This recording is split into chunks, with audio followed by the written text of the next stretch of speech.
This is I Love Black People Radio on HUR Voices, Sirius XM Channel 141. I Love Black People is more than a radio show. I Love Black People is a call from our ancestors to protect us from racial profiling all across the world. Go to iloveblackpeople.com and become a member today. Membership empowers you to live fearlessly and protect Black people globally from racism and xenophobia. Join us today and become a member of our global network with an online global green book with Black-owned and Black-friendly businesses to protect you and your community. Membership is free, and with you, we will become 10 million strong worldwide. I am because we are. Special thanks to AFLAC for supporting I Love Black People Radio. Greetings, amazing, dynamic, wonderful, I Love Black People listeners. Thank you so much for all your support. Thank you again for all your messages. We always get messages from info at iloveblackpeople.com. Keep sending those messages, updating us on what's going on in your world as it relates to our black greatness and amazingness, as well as making sure that we're all connected and can support each other. So I'm just getting back in country from a wonderful trip. Actually, it was in Zimbabwe, and our offices there. As you know, we have a startup, I Love Black People, where we literally are creating this amazing network of relationships through Pan-African unity to protect our communities from racism and Afrophobia. And when we talk about Afrophobia, we're talking about the irrational fear or hatred of people perceived to be of African descent. And key to that, building that, is identifying and working with many of the Pan-Africanists throughout the globe, particularly in Africa. So definitely, and when I say Pan-African, again, we're not making this such a scientific, cerebral thing. It's that people who think or understand us as members of one family, as a Pan-Africanist, as brothers and sisters of African descent, and that we're all connected in these borders and boundaries that have been separating us and labels. We're literally understand that really those borders don't exist. We're connected. So we're just thankful for those who've been very supportive of this, supportive of our show, and supportive of the work that we're doing through technology. Again, I think it's important that no matter what your field is, figuring out how best to serve our community, leveraging your particular expertise. Again, this is not a religious show, but we all know we've been called into existence by one God, and our ability to fulfill that, calling is very key to what it means to be us. And so, being an engineer, our co-founder, Mr. Christopher Mapendere, who also went to Howard University with me, in addition to me, he went before me, he's older. And how we can take what we know and understand and leverage that to build a world that is much better than the one we walked into. And that's a part of our paying forward. And with the work we were doing in Zimbabwe, I also was in South Africa, uh, again, meeting with members and supporting some of our colleagues who've been doing work there. We stopped off in Kigali, um, again, checking in with some of our members. And then we attended a conference called the African Tech Summit. We had a booth. It was amazing. We had people, downloading the app, participating and sharing their feedback. And there was plenty of activities at the conference where there were speakers talking about a host of issues that are facing the continent. Of course, one of those, artificial intelligence and, some of the borders, the boundaries or limitations. And one of the things that is always stark to me is that when we talk about some of these conferences, especially in tech, and we had so many young entrepreneurs as well as some seasoned vets who are building and doing their own thing to change the world. And one of the things that's very problematic is being able to travel. So at the conference like this, there's always Europeans there, there's always Asians there, But what I've noticed when we have conferences, of course, like in the United States or some that I've been in Asia and Europe, the restrictions of visas, it's just racist. Literally, based on your passport, your ability to travel has nothing to do with your character, your abilities, your talents.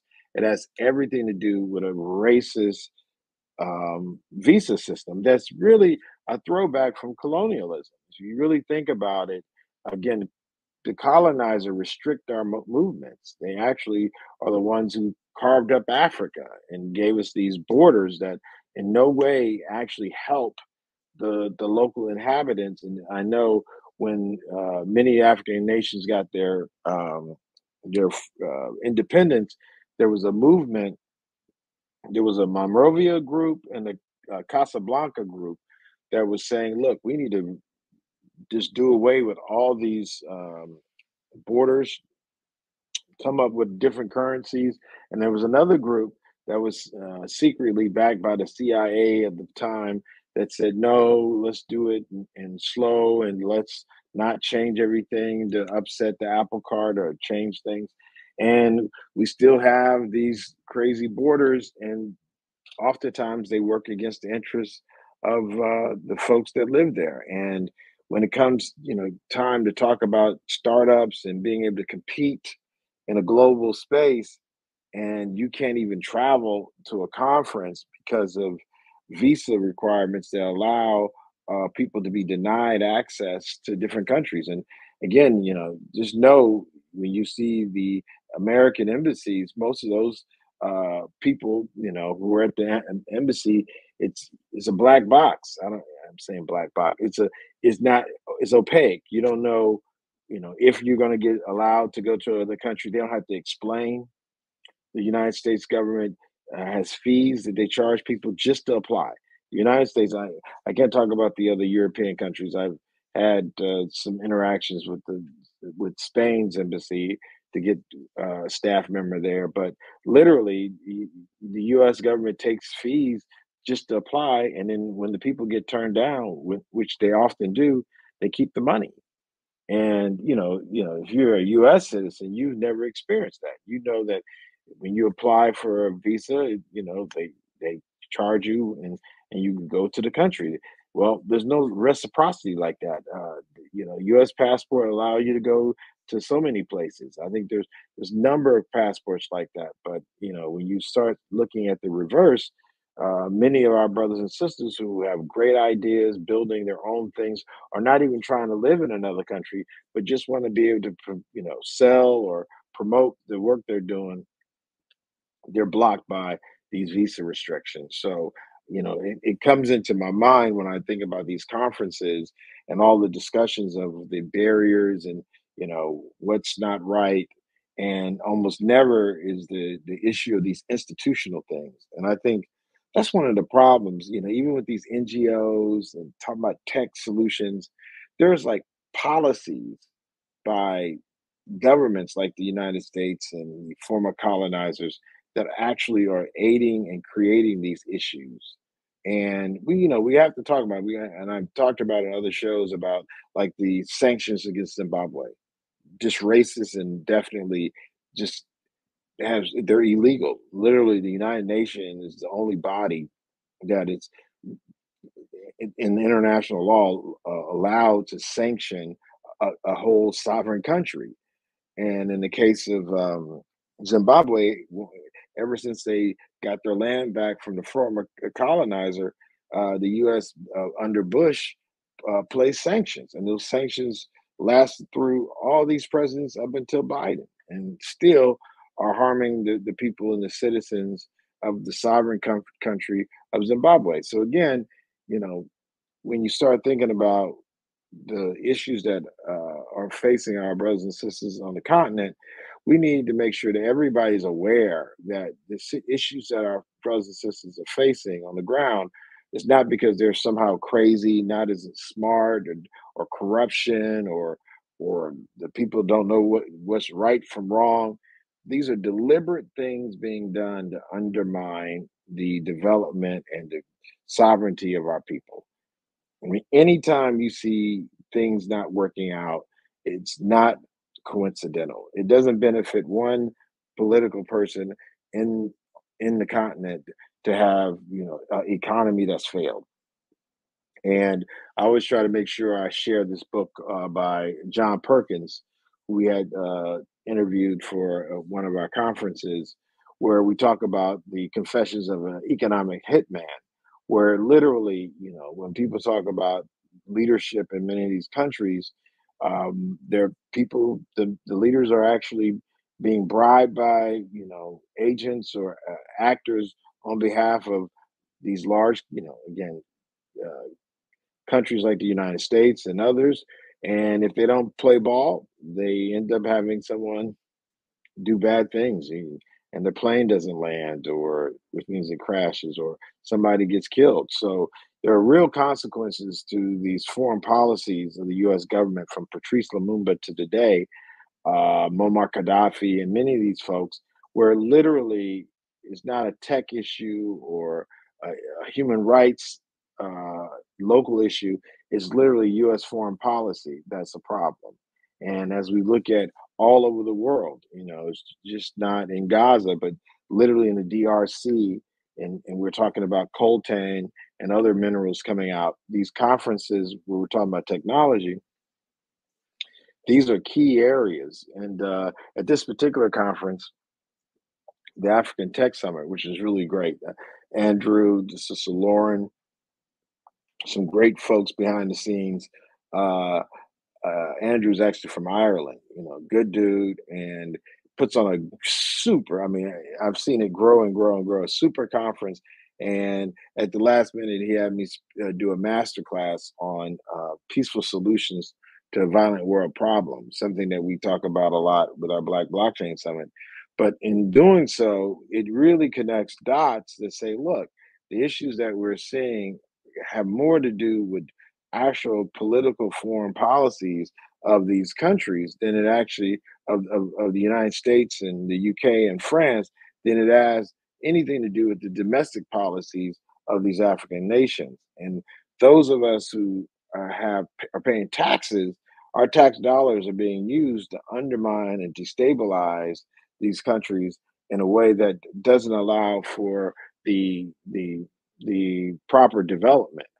And I even make a comparison. If you think about development, uh, after 1975, Vietnam was devastated. The United States, LeMay, I think his name was General LeMay, bombed them back into the Stone Ages.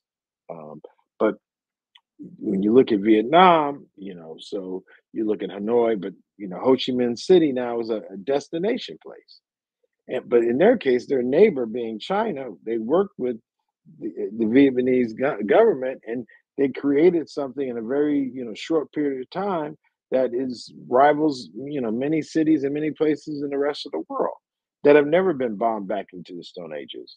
So when you see things happening or not developing in certain places, please know it's not just people don't want to live better, or it's corruption.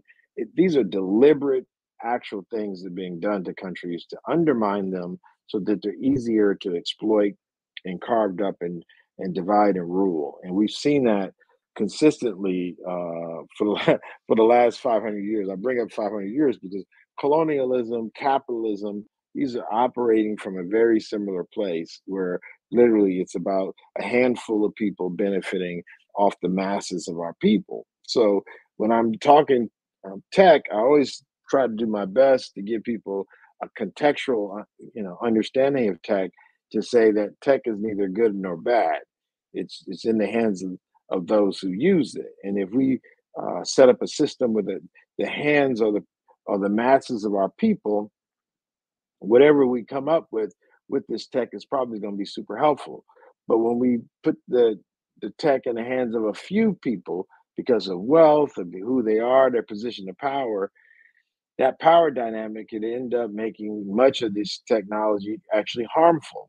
And so it's up to us, with the abilities and with our understanding of this, to create environments where we get the best out of all these resources for the greater good of as many people as possible.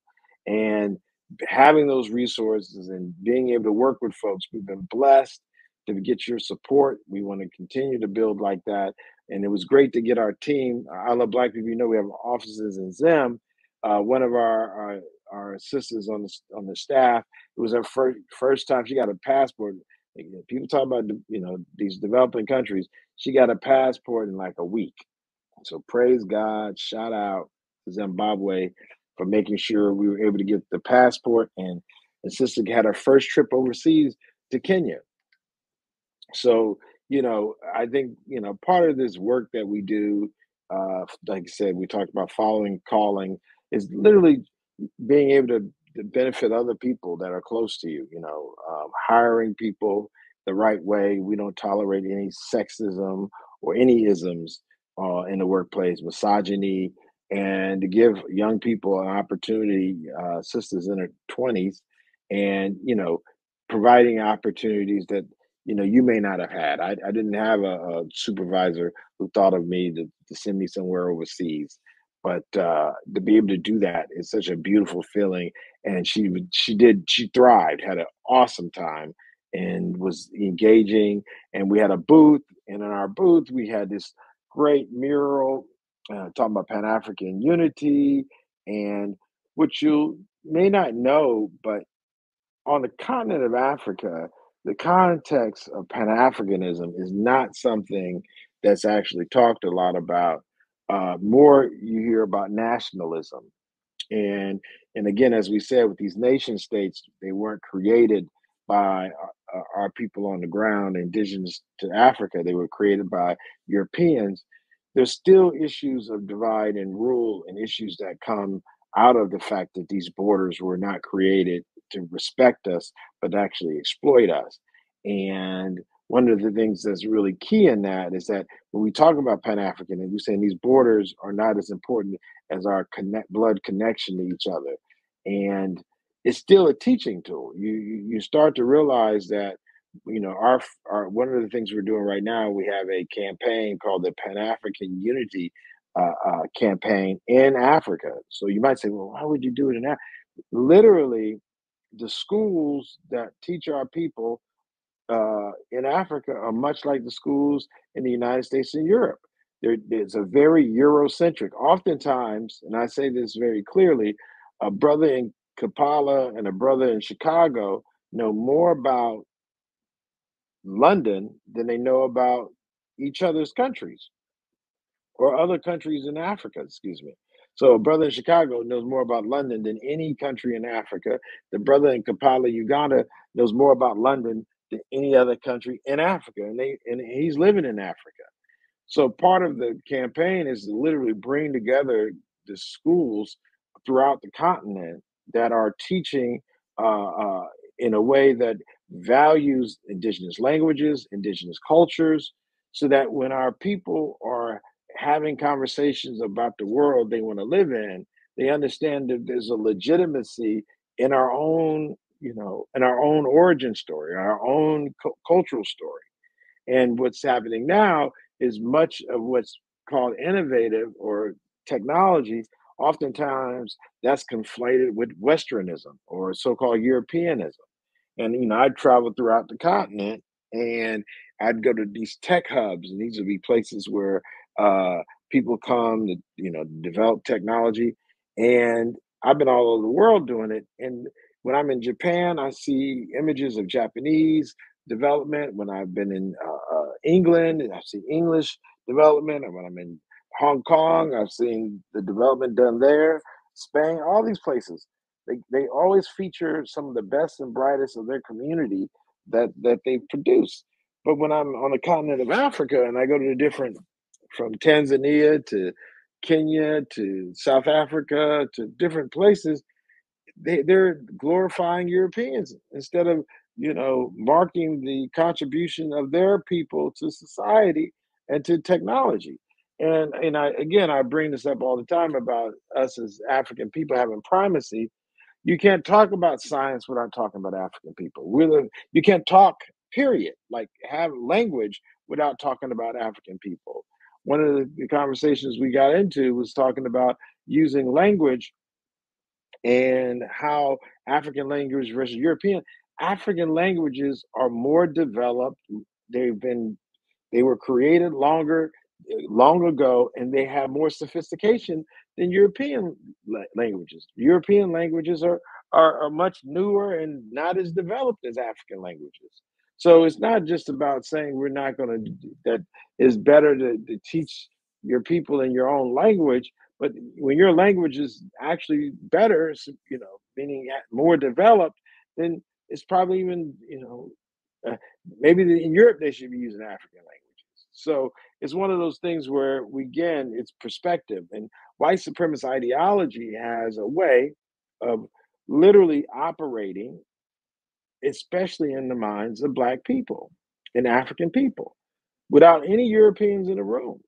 White supremacy works that way, where a person will actually discount themselves and put European history, languages, or whatever at a premium. And you see that carry out all the time, even when you're attending conferences where, again, you might have some very average Europeans saying things, and yet you have a brother over here or a sister over here who's got multiple degrees, and everyone is listening to the very average European with no degrees. Now, I'm not saying that you got to go to college to be, sophisticated, but what I've noticed is by default, people listen to based on this reference that was left over from colonialism with the white supremacist ideology. And this is Black people. There won't be, even when there's no Europeans in the room, anything that's associated with Europe is put on. And this is even with money. And that's how it undermines even the value. You have a African-based company and there's a European based company, even if you're selling the same thing and you're giving a better price, many of the Black people, the African people, will buy the one from Europe because of this mentality. So it's there's real consequences of this white supremacist ideology, the colonial legacy, where people are not using rational thinking as a part of what they're doing to make decisions. Because in many ways, even when we talk about how resources are taken out of Africa, if you think about it, it would probably make more sense if the resources were in Africa, instead of sending them to China or to Europe, it would make more sense to actually do the actual development of those till they're finished goods in Africa. We're talking about global warming. Why all this shipping back and forth when you could actually, you know, take the resources, develop the resources, and then the final product be sent.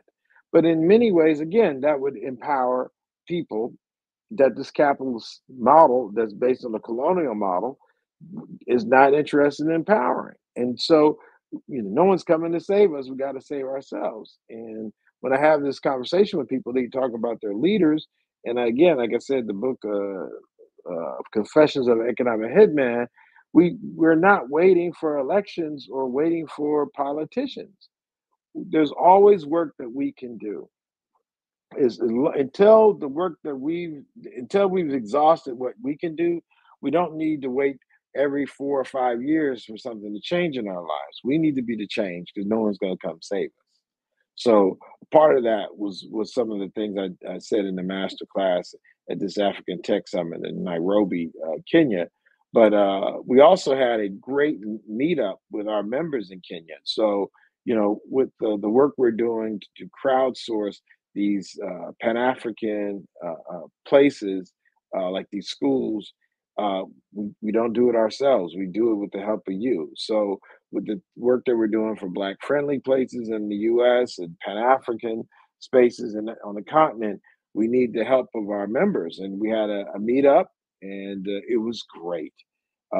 We had sisters and brothers from all over Kenya. We had some good Muslim sisters that came in from Mombasa, who came, and we literally just was talking about how to better execute our plans. And one of the things that came out of it, instead of saying Pan-African schools, the members were saying it better to speak to African-centered schools or indigenous language schools, because the government schools, by and large, are all focused on European contextual education that zeroes out or makes our people non-existent. So they really, really gave us some good feedback. And I think leveraging the brains in the rooms of the people that we're working with. We're working with some of the most brilliant, amazing people with I Love Black People. And we're just so thankful. We don't care if you go to college or what your status is or who your family is. It literally, if you're serious and you're like committed to making sure our people are safe, we want to make sure that you're involved in the work priority should be. And this issue of gun violence, this issue of making sure our people are safe and not terrorized is so key to that. So again, thank you so much, everyone who's been contributing and supporting us. Make sure you download our app, I Love Black People, I Love Black People, I Love Black People, and be a part of our community. We're actually doing some development to make it more social so you can engage people. Shout out to Sister Grace at Tuskegee for giving her insight. She's super brilliant, SGA president out there, giving us love. So with that being said, as I always leave, I am because we are. This is I Love Black People Radio on HUR Voices, Sirius XM Channel 141. I Love Black People is more than a radio show. I Love Black People is a call from our ancestors to protect us from racial profiling all across the world. Go to iloveblackpeople.com and become a member today.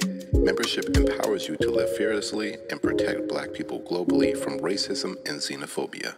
Join us today and become a member of our global network with an online global green book with Black-owned and Black-friendly businesses to protect you and your community. Membership is free, and with you, we will become 10 million strong worldwide. I am because we are.